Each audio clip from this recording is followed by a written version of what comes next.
Aquí en patologías, como les mencioné, cada patología por sistemas las agrupamos y las vamos a ver de acuerdo pues a la organización anatómica de ese sistema. Si es patologías digestivas, pues nosotros empezamos por cavidad oral hasta llegar a ano, ¿cierto? Colon, recto y ano. Empezamos bueno, en el caso puntual de cavidad oral, nosotros podemos encontrar lesiones que son propias o intrínsecas de patologías que me afectan de manera directa al sistema digestivo, o pueden ser el reflejo de patologías de otros sistemas. Cata, por ejemplo, ¿cuál? ¿Cuál? Renal, ¿cierto? Patologías renales. Yo puedo tener una patología renal que me está afectando el sistema digestivo. Entonces puedo tener una estomatitis ulcerativa urémica, pero mi sistema blanco de lesiones, sistema renal. Entonces no tiene nada que ver con una patología primaria del sistema digestivo. A eso hago referencia. ¿Listo? Si hay dudas, inquietudes o cualquier situación, me van preguntando. Algo que nosotros tenemos que vigilar de manera constante es nuestro sistema linfoide, el que uno llama el GAD, el sistema linfático asociado a tejido gastrointestinal. Es cómo está activo, si hay activación o no de ese tejido linfoide asociado a esas mucosas gastrointestinales. Si tenemos los linfonódulos también activos, los linfonódulos mesentéricos, particularmente ellos se encuentran en la raíz mesentérica, los ilíacos, los rectales, los ecocólicos, tenemos que mirar si están activos o no. En poligástricos, pues nuestro blanco de observación es el rumen, el abomazo, ¿cierto? Particularmente esos dos dan información importante de cómo estaba ese sistema digestivo en esas especies en particular. En el caso de los poligástricos, pues vamos a mirar calidad, contenido, si hay distensión o no del rumen, si tenemos de pronto una torsión abomasal. ¿Listo? En el caso de terneros, particularmente en terneros, son más sensibles. De pronto hembras gestantes también pueden sufrir torsión, pero eso es muy raro. Hembras gestantes bovinas. Entonces vamos a empezar por nuestra primera lesión. En este caso, pues nosotros hablamos de adaptaciones a nivel de gíngiva.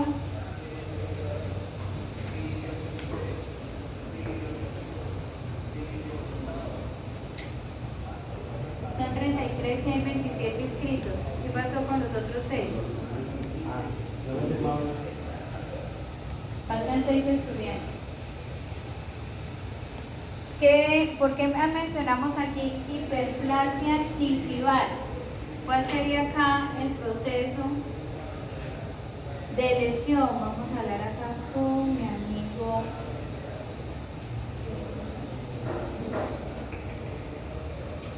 ¿Ustedes primero? Listo. Gabriela, ¿qué adaptación estamos viendo aquí? Hiperplasia sería la adaptación. ¿Qué puede favorecer este tipo de adaptaciones de hiperplasia en cavidad oral? Miren a ver cómo están las piezas dentales de ese amigo. Tiene sarro, ¿cierto? Más que sarro ya tienen cálculos, hay cálculos ahí en la pieza dental. Lo otro que me puede facilitar la lesión es el tema de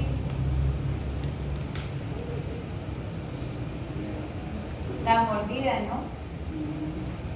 Entonces la maloclusión puede generar también este tipo de hiperplasias. El tipo de raza, generalmente este prognatismo, ¿cierto? En razas que, como el pequinés, el bulldog, eso genera una lesión persistente en la gingiva, generando el estado de adaptación que me lleva a la hiperplasia. Sin embargo, tenemos la odontitis. ¿Qué otra lesión tenemos ahí? Hay queilitis, ¿no? Queilitis también asociada. Si uno mira acá, varios inferiores están eritematosos. Y la hiperplasia, las lesiones marronadas se indican que hay lesiones ulcerativos, seguramente acá hay erosión en estos puntos, hay discontinuidad del tejido. Entonces también tenemos una estomatitis, ¿no? Cuando hablamos en general de la lesión en boca, sin estimar cada lesión, hablamos de estomatitis. Pero para el caso puntual de la imagen, estamos valorando ¿qué? La hiperplasia gingival. La hiperplasia gingival. Entonces ahí tenemos la lesión asociada a hiperplasia.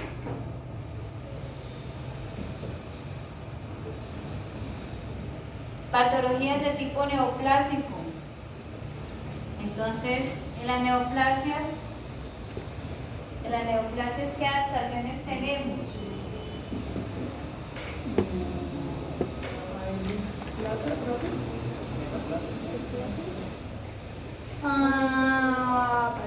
Puntualmente asociada a neoplasia, displasia, una metaplasia en el caso de particularmente tejido óseo cartilaginoso, como en el caso de tumores de glándula mamaria, sí señor.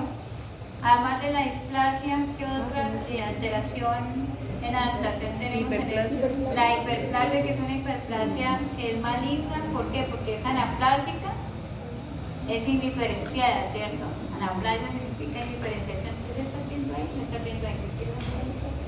Ahí está viendo. No corremos por acá porque yo te voy a estar construyendo ahí las escuelas. Listo. Y macroscópicamente, ¿qué característica, Julián, tenemos que sea maligno? Macro. ¿Que sea maligno qué? ¿Qué me indica que sea maligno?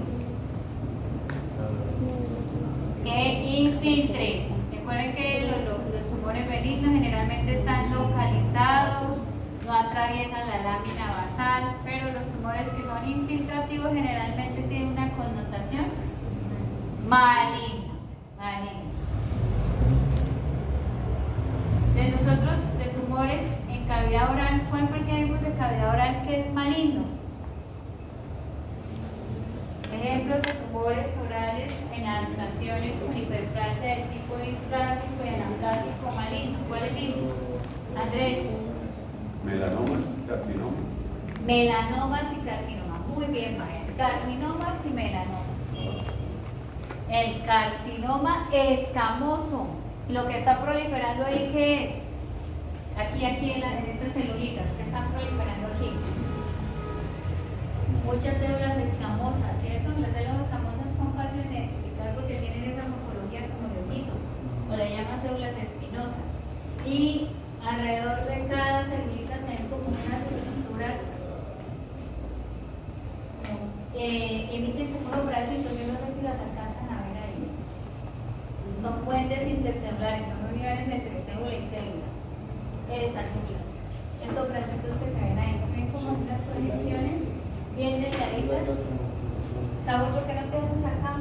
Ahí lo estás viendo. ¿Ah? Bueno.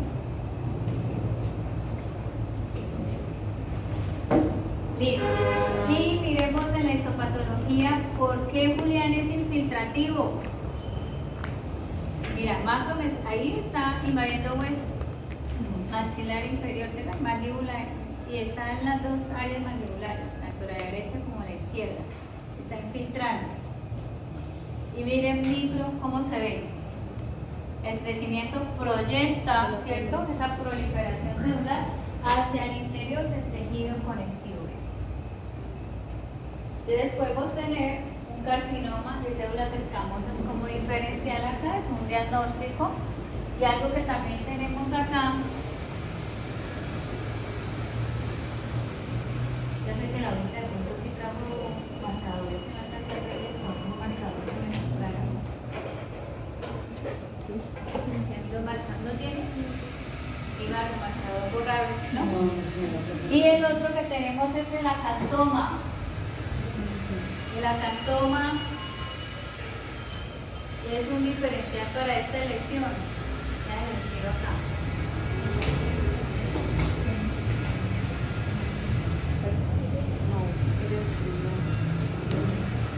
Es un diferencial, ¿cierto? El acantoma. A los perritos, Valeria, ¿cierto? Los perritos les da mucho acantoma. acantomas o anteriormente llamados púlidos.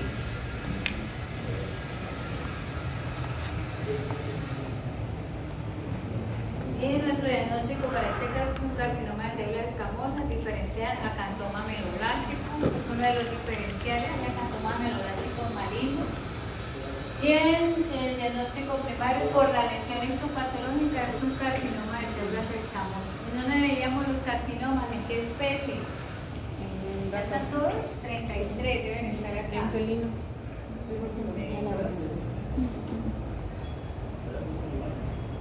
Nosotros vimos un carcinoma escamoso en el canto medio, en un bovino, ¿cierto? En un bovino. Pero generalmente las especies que más susceptibles son los felinos. Los felinos son los que más desarrollan carcinomas escamosos. Y podemos tener carcinomas escamosos orales, como lo estamos viendo en la imagen. Carcinomas escamosos orales.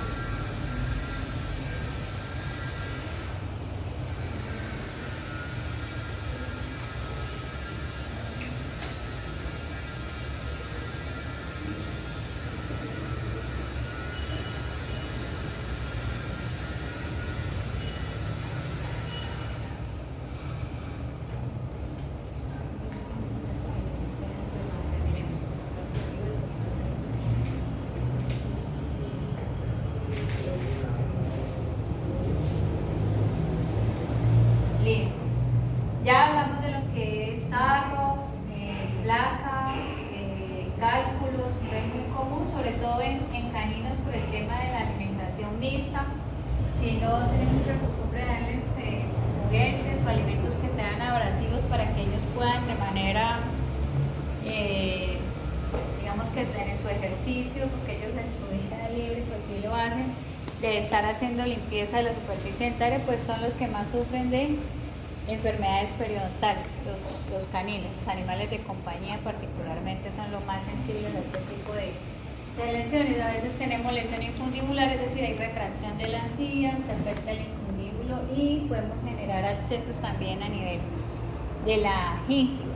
Otra lesión que podemos encontrar asociado es el problema de los tumores que también son infiltrativos, pero que crecen desde la submucosa e infiltran paladar. Entonces a veces hay pérdida de piezas dentarias asociadas a estos tumores. Generalmente el tema de apiñamiento, también lo vemos en razas que tienen dientes supernumerales, generalmente los braquicefálicos son los que más tienen apiñamiento dentario. La maloclusión, los pequinés y algo pues relacionado congénito en el caso del prognatismo, la braquignatia que puede ser algo congénito en este caso. Tenemos maloclusión y también puede generar lesiones asociadas a caries o otitis. En el caso de pocos dientes, como estamos viendo en ese equino, en la oligodoncia, la poliodoncia es lo que mencionábamos aquí de apiñamiento dental, es lo contrario a esta pérdida dental, y pues me va a generar maloclusión, más rasamiento de los dientes y vamos a tener también la hiperplasia gingival secundaria. Las pigmentaciones y las hipoplasias del esmalte. Y no le habíamos hablado de hipoplasias y pigmentación del esmalte. ¿Qué patologías? Andrés, ¿qué patologías? Aquí dice Andrés.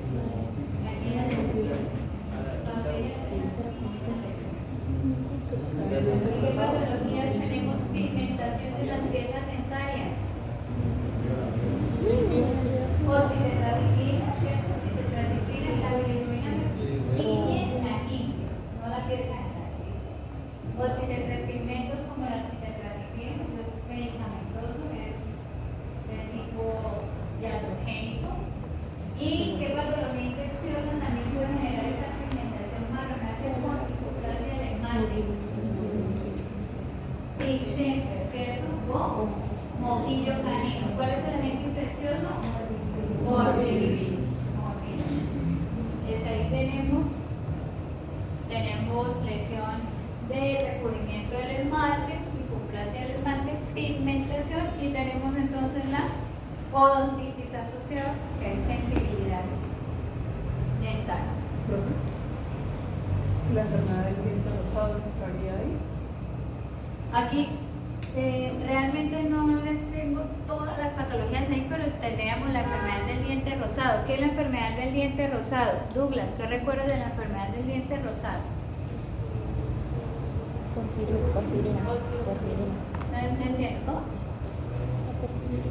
Porfirinas. ¿Qué hacen las porfirinas? Pigmentan el hueso y las piezas dentales. ¿Por qué se hace esa pigmentación? ¿Qué es lo que hace la porfirina? Que no se pueda, sean sangre ya no se. ¿Cómo se activan las porfirinas? No, se acumula la porfirina y no se sintetiza de manera completa la hemoglobina. Ahí estamos claros, pero ¿qué activa que se vea rosado el diente o el hueso? La lesión se llama osteocromatosis, sí, que es la pigmentación del tejido óseo. Pero ¿qué hace que se vuelva rosado, que se vea mejor rosado? La exposición. La exposición a los rayos UV, porque las porfirinas actúan como una sustancia que fotodinámica. Aquí podríamos incluir también el diente rosado, pero no está en la imagen. Lo vimos el semestre pasado. O en fisiopatología. ¿Listo? Patologías infecciosas. Entonces miren que vamos para lengua. Ahí ya vamos hacia la lengüita, ¿cierto? Existen otras lesiones que de pronto no tenemos ahí de piezas dentarias, de gingiva, pero vamos tratando de ir de lo más frecuente. Entonces, si revisamos la parte superior, tenemos una erosión, una descamación epitelial, que es lo que estamos viendo acá en esta parte de la imagen. Toda la parte superior de la imagen presenta descamación epitelial, todo eso que estamos viendo arriba. Descamación epitelial. Es un epitelio plano estratificado, que es lo que regularmente estamos viendo acá en la superficie lingual, una superficie escamosa, un epitelio plano estratificado. Y tenemos algo de inflamación. Ahí se ve inflamación. Generalmente estamos viendo como unos linfocitos, aunque ya hay bastante muerte celular ahí en la descamación epitelial, entonces el exudado casi no lo podemos diferenciar bien, pero parece mononuclear. Cuando hacemos tinciones especiales para hongos, podemos utilizar PAS o MORI. Estas tinciones lo que hacen es revelar el agente infeccioso. Entonces todo lo que estamos viendo ahí, ¿qué estructuras son, Mariana? ¿Qué estructuras son, Mariana? Hijos. Hifas. Hifas, y las más pequeñitas redondas, Esporas. Esporas. Entonces, ¿qué agentes biológicos tenemos ahí? Hongos, un agente micótico. Tenemos estructuras asociadas a hongos. Entonces vamos a mirar qué pasó o qué agentes son más comunes que se encuentran en esa superficie lingual. Para el caso de los hongos tenemos cándida, ¿cierto? La cándida albicans, ahí está. Ahí tenemos cándida. ¿Cómo se ve macroscópicamente? ¿Cómo se ve macroscópicamente esa lengua con cándida? ¿Qué tipo de exudado? Acá tenemos otro Andrés. Andrés, ¿qué tipo de exudado tenemos en esa superficie lingual? Míralo bien. Ahí ya no se ve el epitelio escamoso. El epitelio escamoso tiene algo sobrepuesto. ¿Qué tipo de exudado?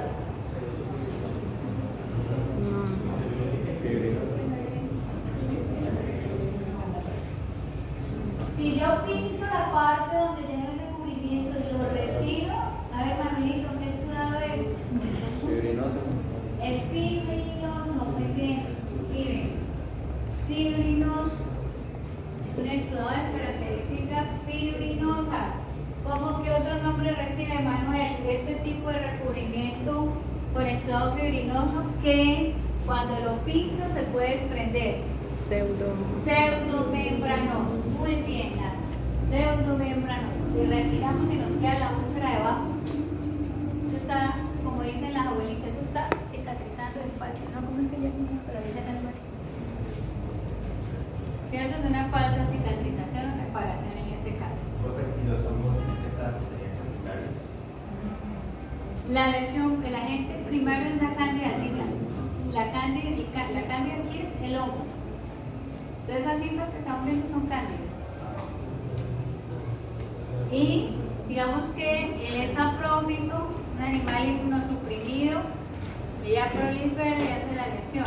Factores de virulencia, entonces me dicen que tiene proteinasas, copolipasas y lipasas que pueden favorecer la lesión necrotizante, que es lo que estamos viendo acá en el epitelio escamoso, con la descamación epitelial.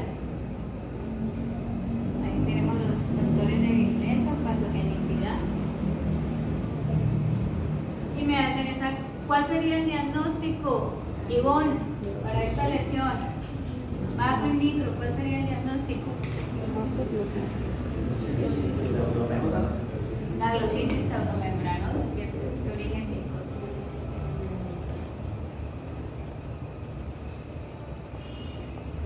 Patologías congénitas del paladar, y aquí en los labios, porque estamos involucrando también labios.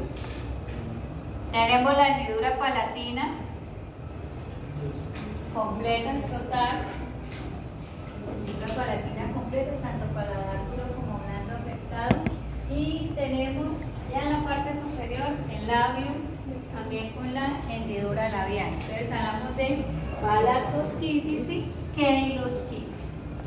Entonces acá hablamos de que se alteran las funciones normales de los procesos de crecimiento óseo y de los tejidos blandos. Entonces ahí falla en la fusión y se quedan esas hendiduras como lesiones del desarrollo. Congénito. Dentro de los que más podemos encontrar de lesiones de este tipo, caninos y porcinos. Va a faltar cualquier especie por los caninos y los porcinos. Queilosquisis. Ya le voy a dar. La glositis pseudomembranosa en animales más Acá en este caso, principalmente lo que son rumiantes, ¿cierto? Rumiantes. Primates.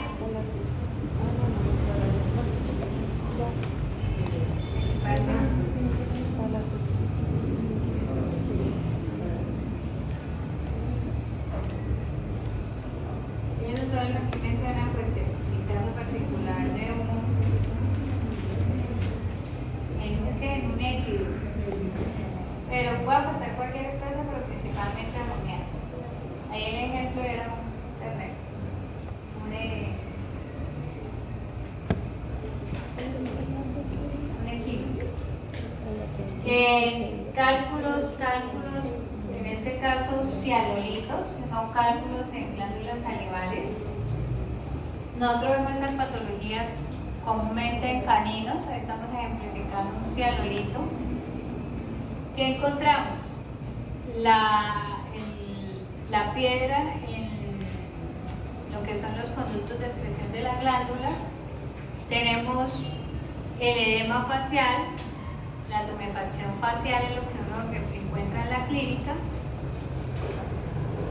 Si se hace una punción vamos a encontrar mucosele, es decir, lo que extraigo con jeringa es una cantidad de moco en la lesión tumefacta, pero lo que te está generando la lesión es un cianolito. Entonces podemos tener cianoadenitis asociada, que es la inflamación de las glándulas, el cianolito, que es el que me está generando la obstrucción, y el edema facial asociado. Clínicamente eso es lo que presentan las especies con cianolitos y cianoadenitis asociada. ¿Listo? Cianoadenitis es la inflamación de la glándula. Y aquí tenemos el cianolito. ¿Listo? Y es una concreción, la acumulación de material que se calcifica porque hay inflamación, detritos celulares, ¿cierto? Y se forma o se cristaliza esa secreción generando el cianolito. Es una piedra. ¿Sí lo están viendo? Henry, ¿por qué haces caras? Es esto. ¿Yo? ¿Y para qué te haces ahí? Pásate por acá.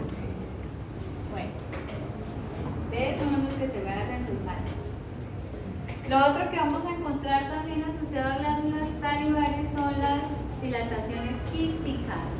Esto es una dilatación quística en la base de la lengua, una lesión quística. ¿Qué pasa? El nombre común que recibe es ránula. Ránula, ahí está el nombre, sí, ránula. Pero es una lesión quística, quiste de glándulas salivales. Profe, en el caso anterior, para tratar a los pacientes. Cirugía, hay que retirar el Y la glándula que se desarrolla totalmente. ¿Esa lesión es que nos hacen como un raspado de la lengua o...? No, hay que retirar la cápsula del quiste, hay que retirar el quiste. Si uno no retira la cápsula, eso se vuelve a llenar. La lesión es quística, hay que retirar la pared. He visto una cirugía en algunos que le hacen un raspado, pero no estoy seguro para qué. Tocaría mirar qué caso estás hablando, pero esto es un saco lleno de mucosel. Todo eso tiene un contenido mucoide bastante denso. Y es claro. Lo que profe, le preguntaba es Hay que retirar la estructura que contiene el celular. Porque eso está inflamado y necrótico. Si tú dejas los sacos abiertos, eso se llena de moco y otra vez empieza la cianobacteria. Hay que retirar. Bueno, de enfermedades infecciosas para cavidad oral, nosotros tenemos unas importantes que tienen que ver con entidades virales. Son las estomatitis de origen viral. Este grupo está agrupado en las estomatitis vesiculares. Nosotros ya sabemos que es una vesícula, ¿cierto? ¿Qué es una vesícula? ¿Qué es una vesícula? Úlcera que tiene exudados.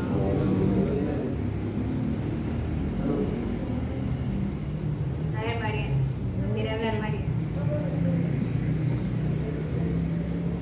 Es una lesión que tiene un contenido que seroso. Generalmente se origina por, en el caso de lo que es superficie mucosa, asociado a acantólisis o un desprendimiento epitelial que se llena de líquido intersticial y en esos espacios vacíos. Y lo otro, hablamos de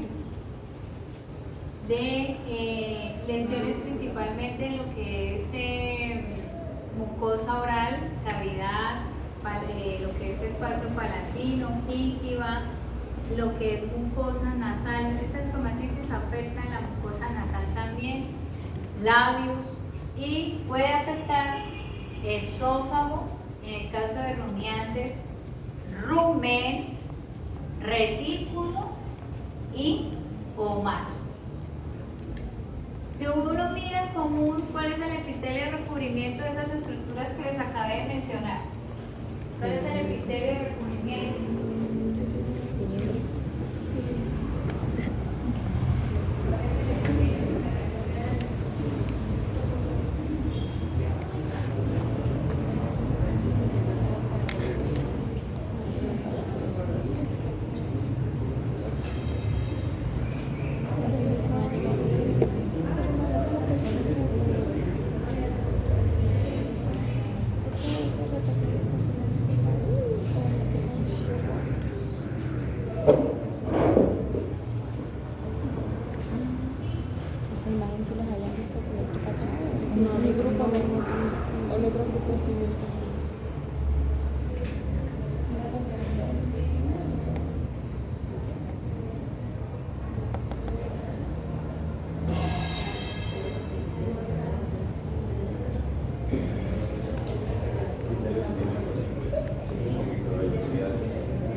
tienen replicación primaria en el epitelio plano escamoso.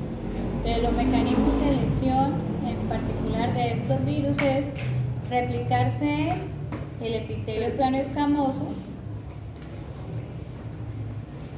Profe, ahí también sería una bractosis. No invito porque aquí estamos hablando de lesiones infecciosas por virus. Ya voy para acá. Voy a explicarles acá el mecanismo de lesión que tienen en común estos virus. ¿Qué hacen estos virus? El virus viene, se replican en el epitelio escamoso, hacen la degeneración hidrópica del epitelio, ¿cierto? Recuerden que la degeneración hidrópica llega a un punto que es reversible, pero cuando continúa la lesión, la célula ¿qué hace? Se lisa. Cuando se lisa me quedan estos espacios con detritos celulares y estos espacios son exudados serosos. Este espacio es donde se me desarrolla la vesícula. El resto del epitelio está con la degeneración hidrópica, que también puede generar la necrosis de coagulación. Entonces lo que hace es hacer una replicación viral primaria en el epitelio, daña la membrana celular, la célula se pone turgente porque hay ingreso de agua, se lisa y me genera la necrosis secundaria. Ese es el efecto de replicación del virus. ¿Qué tienen en conjunto estos virus? Que tienen esa replicación primaria epitelial. ¿Listo? Lo que pasa es que vamos a ver particularidades de cada patología. Entonces me devuelvo un poquito al anterior. Señor. Esto que estamos viendo aquí, ¿cierto? Esto que estamos viendo aquí, sí, gracias. Esto se llama acantolisis, toda la separación del epitelio. Ahí lo que está mostrando la flechita. Que ya no haya cohesión entre célula escamosa y célula escamosa se llama acantólisis. ¿Sí, señor?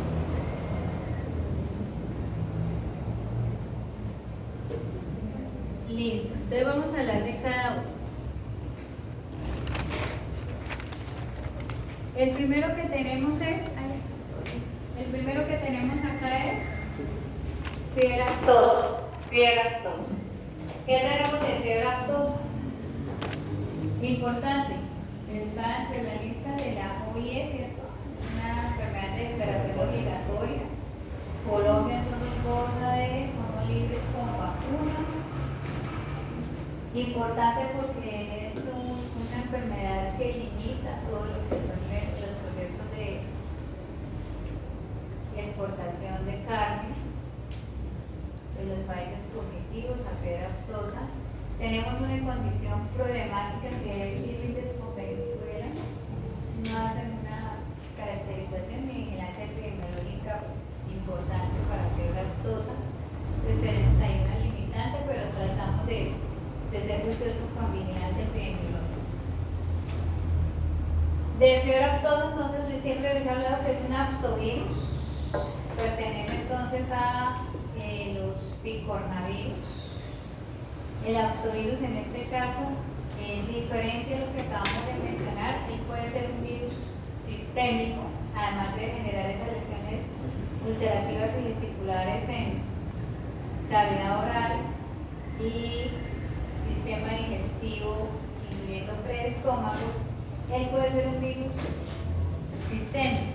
Entonces, particularmente, él puede hacer miocarditis. De ahí tenemos la primera lesión en miocardio.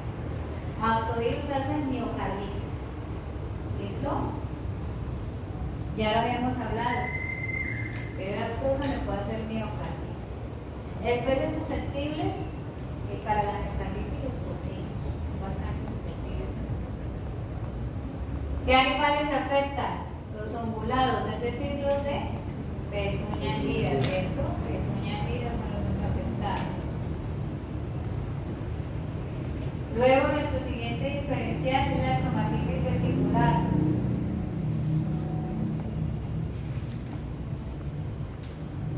Es un vesiculavirus y pertenece a la familia de los ratovirus. Para los de patos sistémicos que están nuevamente aquí acompañando en intersemestral. Ratovirus en patologías neurológicas, ¿qué me produce? En patologías nerviosas, encefalitis rápida, muy buena. Rápida, encefalitis rápida. Pero para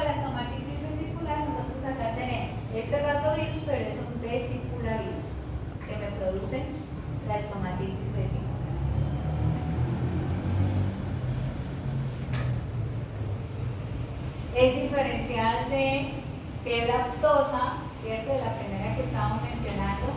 Acá la diferencia es que estomatitis vesicular sí le afecta a los tejidos, enferma a los tejidos. Fiebre aftosa no enferma a los tejidos, pero en la estomatitis sí. Sus lesiones primarias o particulares sí son exclusivas de epitelio plano estratificado. Recuerden que con estas enfermedades yo puedo tener también mastitis ulcerativa, puedo tener lesiones como de hepatitis ulcerativa también, con fiebre aftosa y con estomatitis vesicular, que afecta lo que es roedor coronario, el área de los cascos.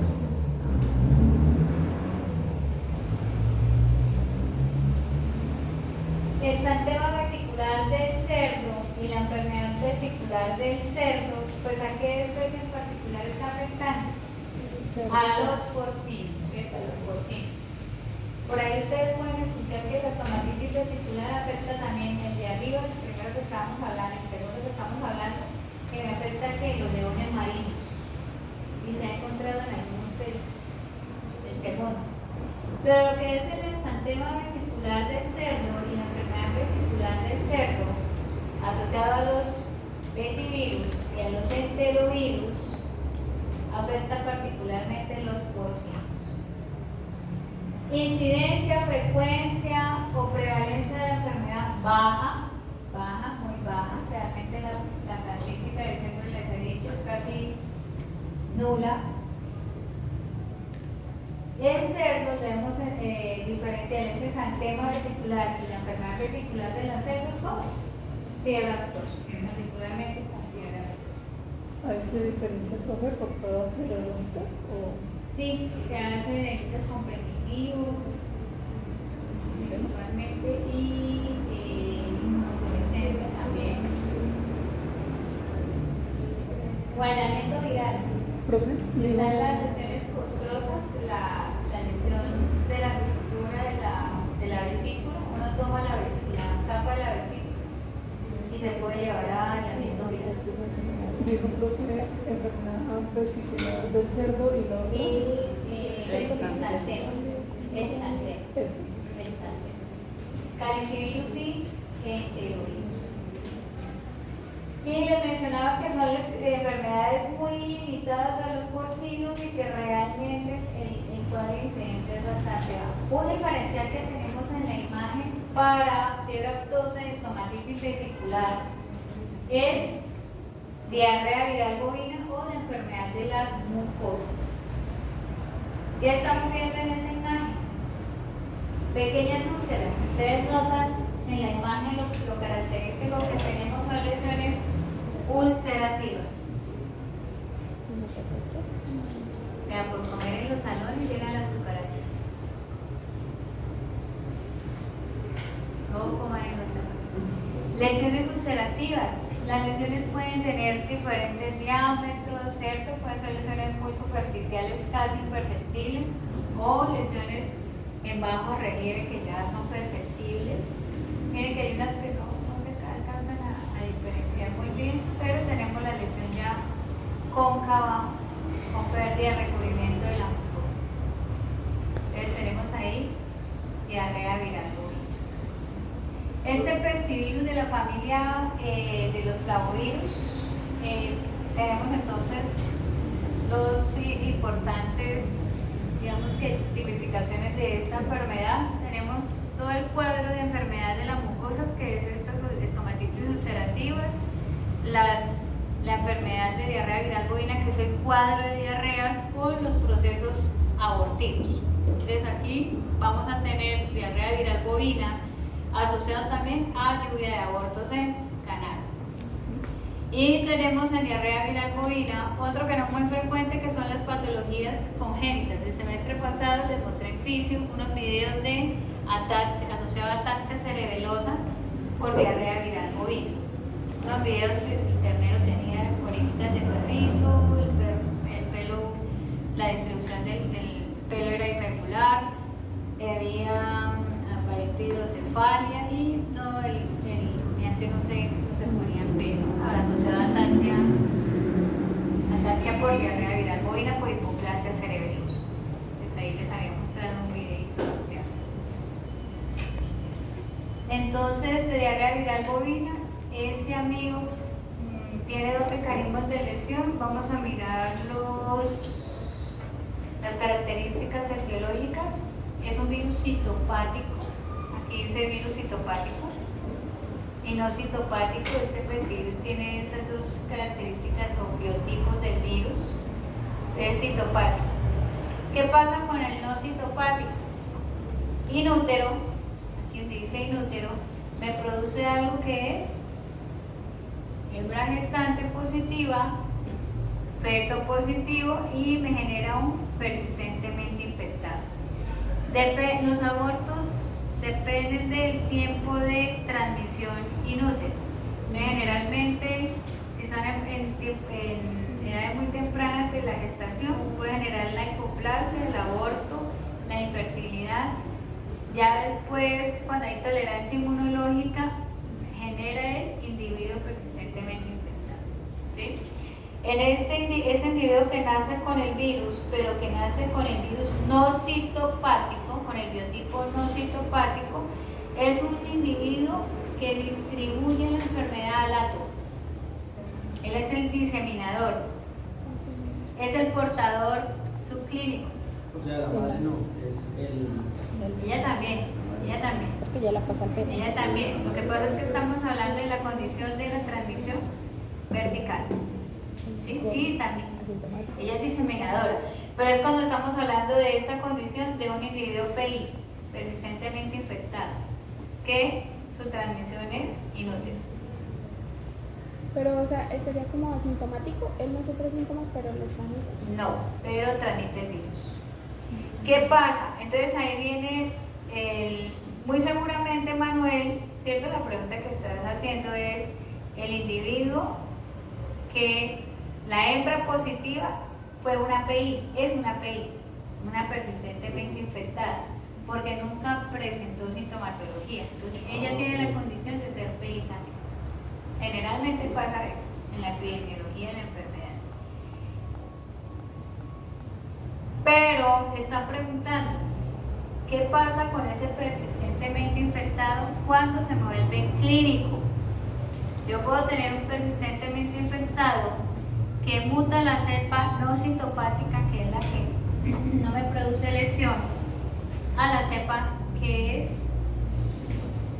citopática, es la que me hace el proceso de patogenicidad, es la que me va a producir la lesión de la enfermedad de las mucosas. Yo puedo tener un individuo con transmisión inútero con cepa citopática, entonces el que me nace con la hipoplasia cerebelosa y desarrolla la enfermedad de la mucosa. O yo puedo tener un persistentemente infectado con la cepa no citopática, muta la cepa a cepa citopática y tenemos la presentación de la enfermedad de las mucosas, que es como la imagen que estábamos viendo anterior, la estomatitis, ¿cierto? Esta estomatitis ulcerativa es una palangitis ulcerativa y tenemos esofagitis ulcerativas y tenemos enteritis, ¿cierto? Si estamos acá en placas de Peyer, generalmente estas lesiones en placas de Peyer están más asociadas a la porción de ilion. Esto es una ileitis ulcerativa hemorrágica. Entonces miren que aquí ya estamos cambiando el patrón de lesión por pestivirus. Además de que el pestivirus tiene afinidad por generarme estomatitis, esofagitis ulcerativas. Adicional en estas úlceras, ¿qué exudado tenemos? Fibrinoso.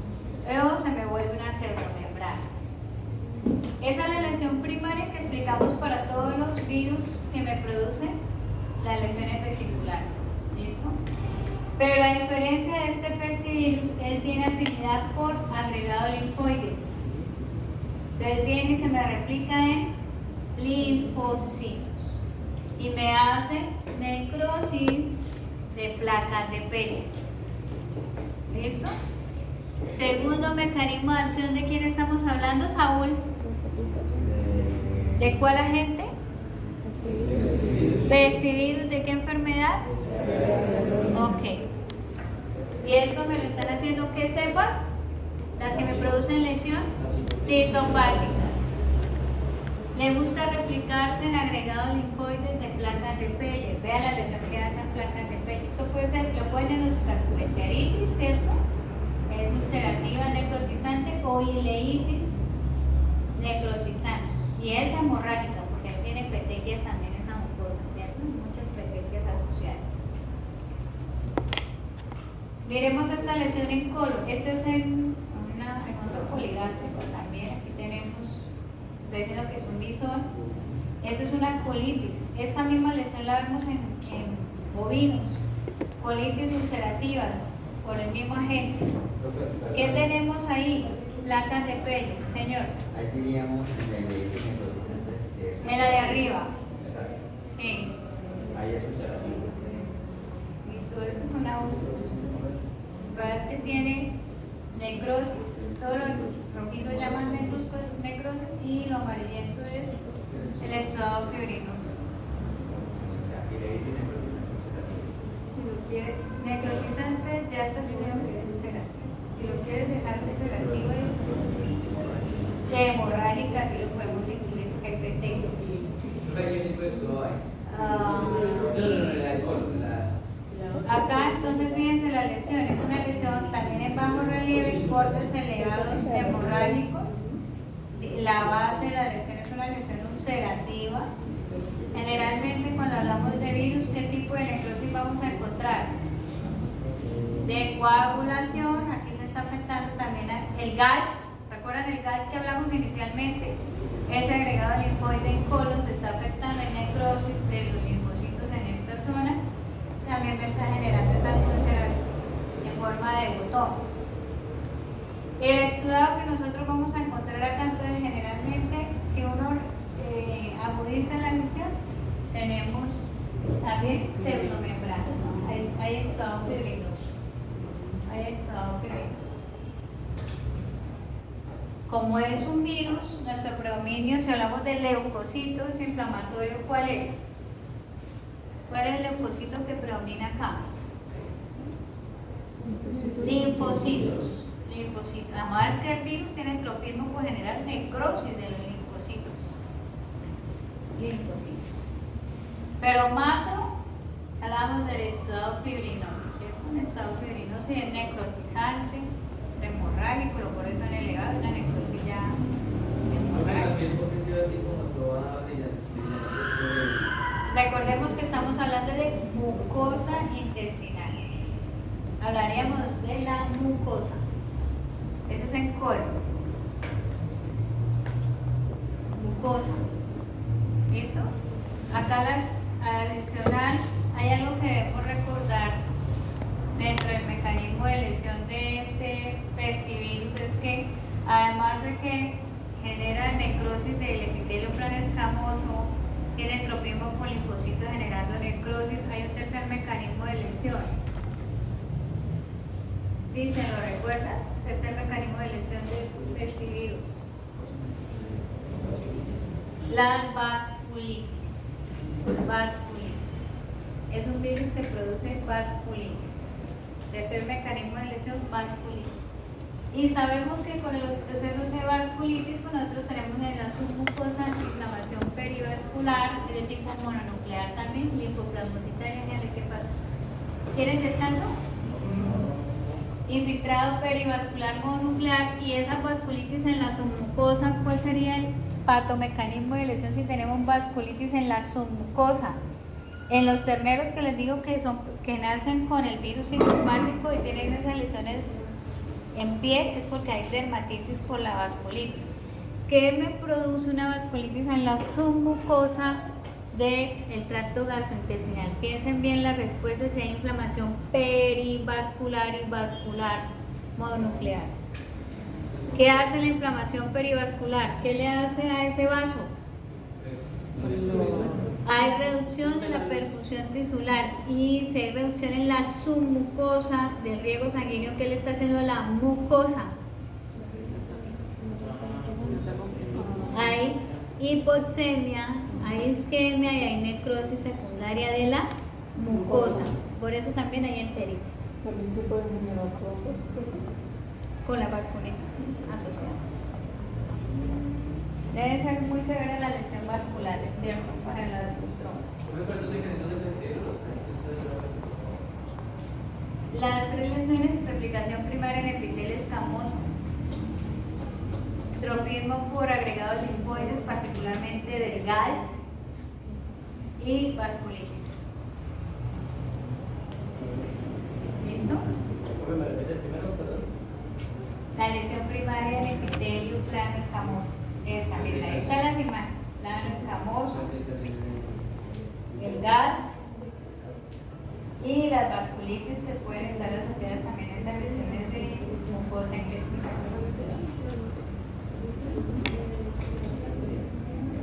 ¿Qué me está diciendo acá?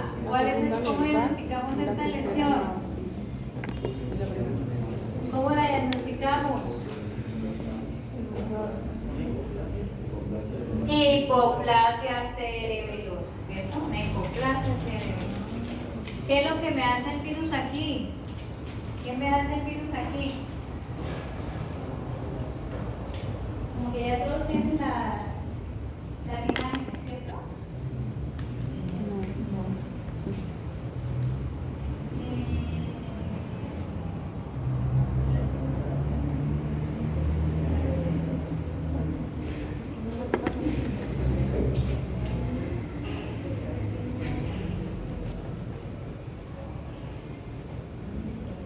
Vamos a agarrar un diario y se los paso ahorita en un espacio antes de que iniciemos la segunda vuelta. Hipoplasia cerebelosa. ¿Qué hace el virus aquí? Recordemos que aquí la transmisión es vertical y en útero, ¿qué hace el virus? Porque esta hipoplasia cerebelosa. ¿Quién creen ustedes que me haga el virus citopático aquí? Citopático.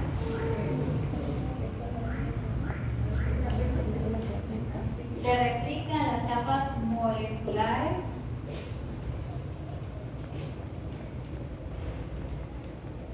del cerebro, del cerebelo. ¿Cómo se llaman las placas? Las placas. La porción del cerebelo, las neuronas están en la capa molecular. La otra capa la glandular, de la molecular del cerebelo. Como se replica y linza neuronas, pues ¿qué va a pasar con el tamaño del tejido? Hipoplasia. Y está dentro de un proceso infeccioso que se está volviendo congénito, la hipoplasia cerebelosa, ¿cierto? Es adquirido pero a través del inútero por vestiditos. Y existen un sinnúmero de lesiones asociadas a la vasculitis. Vean, con este virus yo puedo encontrar neumonía intersticial por vasculitis, uveitis por vasculitis, dermatitis por las alopecias por vasculitis, cistitis por vasculitis, glomerulonefritis por vasculitis. Las vasculitis producen lesiones inflamatorias sistémicas. Generalmente no alcanzamos a encontrar estas lesiones, sino la enfermedad de las mucosas, ¿cierto? Con las estomatitis vesiculares ulcerativas y el cuadro de gastroenteritis, bueno, en este caso sería aomasitis y enteritis y colitis ulcerativa por vestiditos. Pero si uno revisa, es un virus asociado a la vasculitis que me genera el virus, produce un cuadro inflamatorio sistémico. Esto solo de diarrea viral bovina. Bueno, sigamos.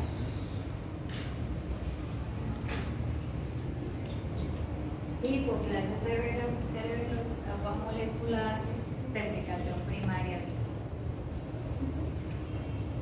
Fiebre catarral maligna. Me dice que es una enfermedad pansistémica, es decir, que me afecta de forma sistémica múltiples órganos. Algo característico de esta enfermedad, vea, diferente del pestivirus que produce linfocitolins o necrosis de agregado linfóide, esta es linfoproliferativa. En fiebre catarral maligna la lesión es linfoproliferativa. Lo contrario, hay hiperplasia de linfocitos. También se caracteriza por generar lesiones erosivas en lo que es epitelio plano estratificado y también hacen vasculitis. Tienen lesiones muy similares. ¿En qué lo vamos a diferenciar? ¿Cómo diferenciamos, diremos, la lesión? Son lesiones ulcerativas, erosivas, ¿cierto? En cavidad oral, bastante hemorrágicas. Digamos que el grado de lesión, las lesiones son mucho más severas, extensivas en fiebre catarral maligna. Algo característico de cavidad oral es que producen pseudomembranas.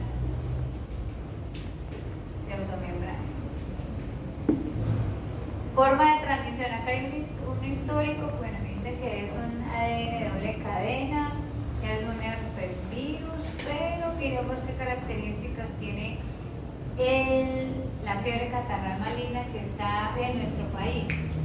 Dice que es un herpesvirus ovino tipo 2. Ovino tipo 2. ¿Cómo es la forma de transmisión del virus? ¿Cuál es la forma de transmisión de este virus? Aquí dice que hay una forma africana, como el histórico, es un gamma herpesvirus y que afecta a los antílopes, en ñugo, en otras especies de poligástricos por allá en África. La forma de transmisión de este virus es el contacto directo con ovinos. Para que se enfermen debemos tener un contacto directo con los rumiantes, los bovinos con ovinos. Miren la epidemiología de esta enfermedad. ¿Quién transmite el proceso de contacto viral? Este herpesvirus ovino, el ovino. Entonces, en este caso me dicen que se recibió un bovino de 8 meses y dentro de la epidemiología de la enfermedad tenemos una población en contacto con ovinos. Hay más enfermos, pero ese fue el que llegó a sala de necropsia. Tialismo, mucha cialorrea, era lo que reportaba este animalito. En cavidad oral, les tenía más imágenes, pero yo les dije el semestre pasado que les había recortado varias por el tema del tiempo. Y miren que es una lesión con exudado fibrinoso, diferente a lo que hemos visto en cavidad oral, lo que hemos visto en los otros aftovirus, vesivirus, vesiculavirus. Aquí tenemos exudado fibrinoso. Característico de fiebre catarral maligna. Aftosa no les llega a hacer esto. Pestivirus no les llega, a cavidad oral no les llega a hacer esta lesión. Fíjense que pestivirus las lesiones son muy discretas, pequeñas. Esta es una lesión difuso ulcerativa con el exudado fibrinoso. Acá tenemos una estomatitis pseudomembranosa. ¿Voy muy rápido? Bueno.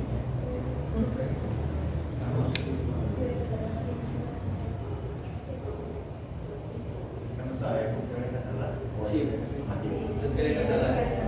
Les estoy haciendo la comparación de lo que ya vimos, que ninguna tenía esta presentación de exudado fibrinoso. ¿Listo? Nuevamente, el exudado fibrinoso, la lesión ulcerativa difusa, ya no tenemos papilas. Todo es ulcerativo o erosivo. Todos son una úlcera difusa. Y recordemos las características de esta patología, ¿qué dijimos dentro de las características iniciales de patogenicidad de la gente? Este herpesvirus ovino tipo 2. Linfoproliferativo. ¿Qué está indicando la tijera, la punta de tijera que ya las pinzas? Linfonódulos. Entonces yo siempre digo, más o menos el linfonódulo tengan en un animal, en un bovino, tengan el referente en fibra. Tienen el tamaño de esos linfonódulos típicos. Ahí estamos entre los lóbulos oculares. Entonces tenemos linfonódulos mesentericos aumentados de tamaño. En el cuello, ¿qué alcanzan a identificar dónde está el linfonódulo aumentado?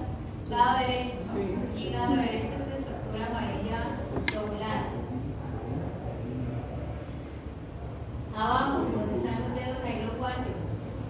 ¿Se alcanzan a percibir los linfonódulos mesentéricos? Sí.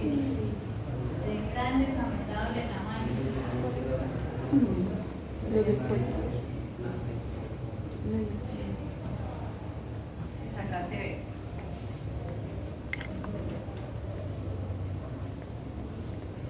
Hay varios, están casi todos aumentados de tamaño.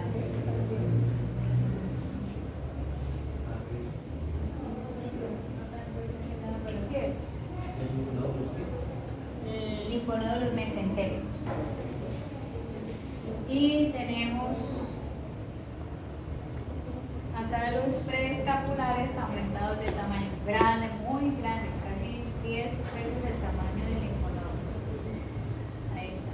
El linfoproliferativo, pero no llega a ser una leucosis viral bovina.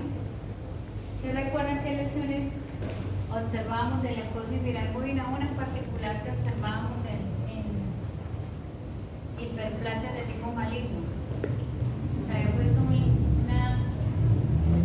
linfoma en globo ocular, si lo recuerdan, asociado a leucosis viral bovina. La leucosis tenemos linfomas multisistémicos. Acá está asociada la linfoproliferación. ¿En dónde? ¿En dónde está ubicada la linfoproliferación? Linfocitos. En agregados linfoides a los linfonódulos, ¿cierto? Linfonódulos. O ganglios linfáticos, que llaman ganglios. Pero ya no se utiliza tanto esa terminología, sino linfonódulos. Acá entonces ejemplificamos el diferencial con pestivirus. Entonces observen que son lesiones ulcerativas hemorrágicas, pero no con las pseudomembranas. No tenemos pseudomembranas acá. Y la vasculitis lo mismo. Podemos encontrar lesiones de vasculitis sistémicas, neumonías intersticiales, podemos encontrar nefritis intersticial y las vasculitis también asociadas a los cuadros de enteritis por lesiones inflamatorias en el lecho vascular en su. Nosotros habíamos revisado la glositis por cándida. Quiero que miremos esta glositis primero. Esta le llaman la enfermedad difterica de los terneros. Entonces, Saúl, esto debe ser particularmente de los terneros porque dice enfermedad difterica de los terneros, ¿cierto? Esta es particularmente de los terneros. En el ejemplo de cándida citaban les ha dicho que un potro, pero les decía que puede afectar cualquier especie, particularmente lo que es rumiantes y primates. Acá está estomatitis necrotizante o difteria de los terneros, es por ejemplo una glositis también pseudomembranosa, y nuestro agente infeccioso es Fusobacterium necroforme.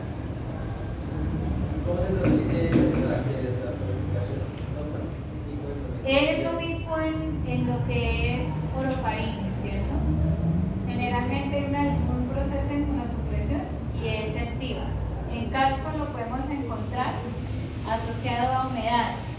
El Fusobacterium hace putrefacción de los cascos. Y si nosotros hablamos de hepatitis de tipo oxidativo, ya es porque pasó de orofaringe y hizo bacteremia y llegó a hígado. Pero él es ubicuo en cavidad oral. Es ubica ahí. Entonces, si tenemos, por ejemplo, en el caso particular de una lesión erosiva, un pasto abrasivo, de pronto pronto alguna leguminosa con espinas, hace la punción, queda la lesión latente, Fusobacterium penetra la lesión y él libera toxinas bacterianas que hacen la lesión necrotizante. Esa bacteria que la hace por vía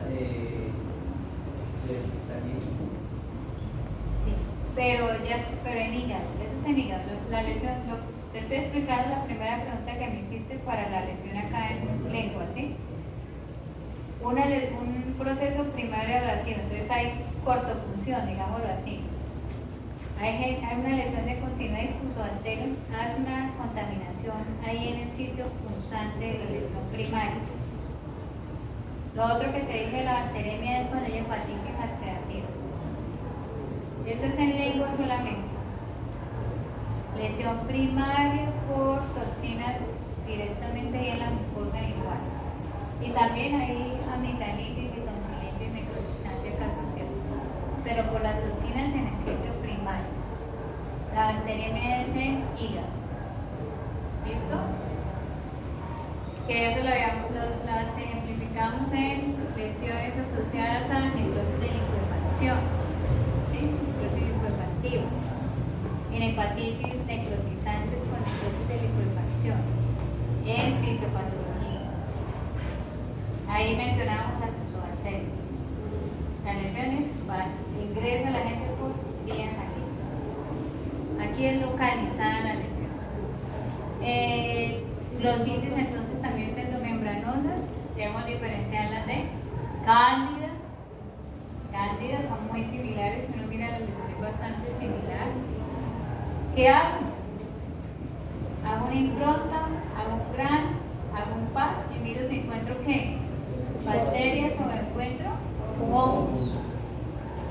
Quiero hacer una prueba rápida y ya hago cultivo antigrama para identificar qué es. Dana, entonces acá el ejemplo de estas estomatitis urémicas, ¿no? ¿Dónde están? ¿Dónde decíamos que estaba la lesión primaria? Riñón, en el riñón, porque es una estomatitis urémica. Característica, entonces tenemos lesión ulcerativa, erosiva, es hemorrágica. No se alcanzan a diferenciar que acá también ahí tenemos unas úlceras, ¿sí las alcanzan a ver? Fíjense que la boca de este perrito es pigmentada negruzca. ¿Dónde están muy bien las áreas de las úlceras? La parte rosada. Donde está en bajo relieve, ¿cierto? Bajo relieve. Ahí tenemos la lesión. Es que creo que si le pongo el puntero, aquí en estas zonas donde está despigmentada la lesión, en bajo relieve. Entonces tenemos las lesiones ulcerativas. ¿Qué pasa aquí? ¿Qué recordamos aquí de toxinas urémicas? No, aquí de lesiones urémicas, en cuadros urémicos. A ver, Cristian,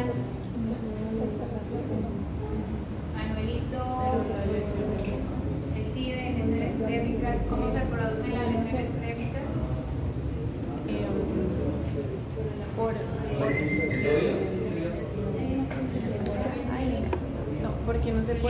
Porque no se pueden desechar los desechos nitrogenados y estos van por sangre y al llegar a la boca por las enzimas que hay en la saliva Las bacterias saprófitas, con las bacterias saprófitas, el pH se vuelve más ácido y eso hace que se genere las el pH se vuelve más es alcalino.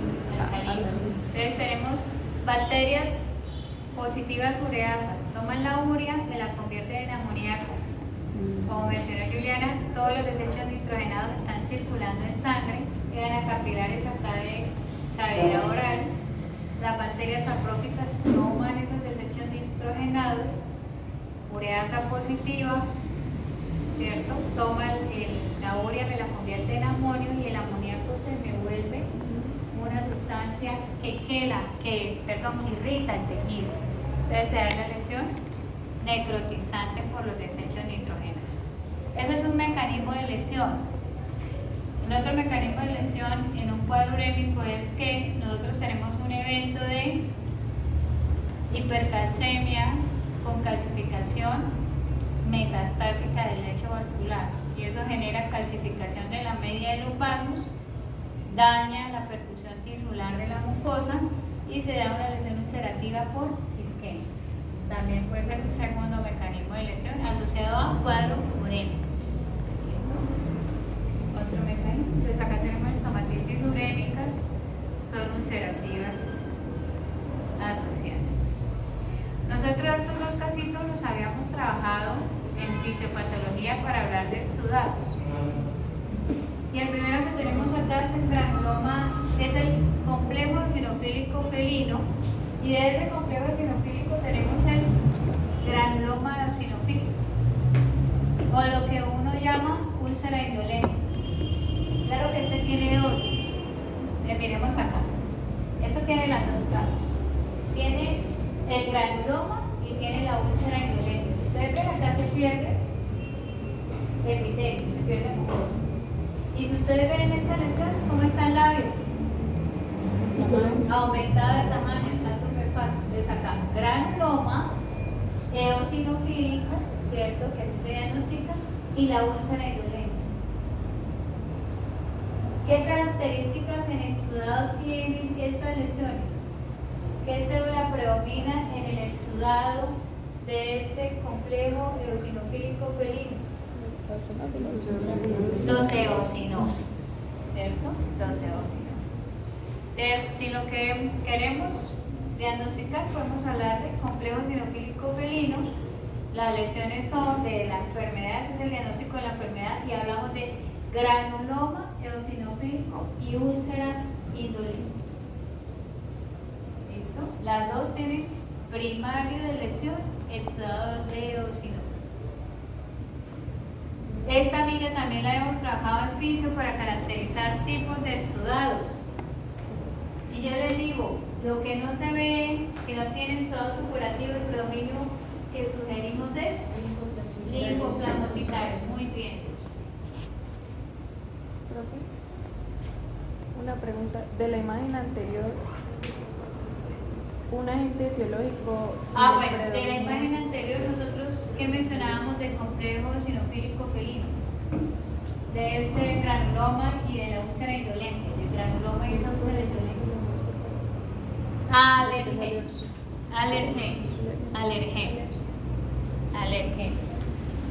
Esa es la etiología, ¿no? Alergenos. Profe, eso es por canicilitis, ¿cierto? No, la historia que yo les contaba aquí es que yo descarto que no sea positiva a calicivirus, que no sea positiva a circovirus, ¿cierto? Que no tenga enfermedades respiratorias, y de base generalmente tengo reincidencia en la lesión. Y el predominio de eosinófilos, yo sospecho de alergenos. Acá sí, en estas estomatitis linfoplasmocíticas, nuevamente descarto que no sea un retrovirus felino que me producen qué enfermedades, virus de inmunodeficiencia felina y virus de leucemia felina que sea negativo a calicivirus, ¿cierto? Y que además tenga persistencia en la lesión y solo sea responsivo a ¿qué? A corticoides. Solo tenga una respuesta de reducción de la lesión con corticoides. En estas estomatitis linfoplasmocíticas felinas yo tengo de base una enfermedad inmunomediada, ¿cierto? O idiopática. Y es negativo a los agentes infecciosos que mencionamos. Profesor, también es por alergenos. En las estomatitis linfoplasmocíticas felinas generalmente tenemos causa idiopática. Debo descartar que no sea positivo a retrovirus ni calicivirus respiratorio. ¿Listo? Debe ser negativos a esos. Idiopático. Estomatitis linfoplasmocítica es idiopática. Alergenos arriba, esta generalmente es de tipo viral. Sin embargo, descartamos y queda idiopático el proceso.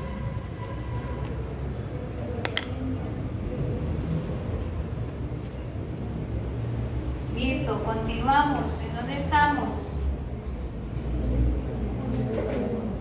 Tonsilas. Nos vamos para tonsilas. La lesión inflamatoria de tonsilas, ¿cómo la designamos?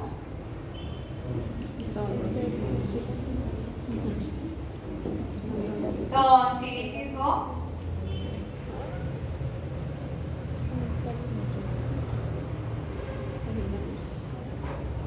amigdalitis.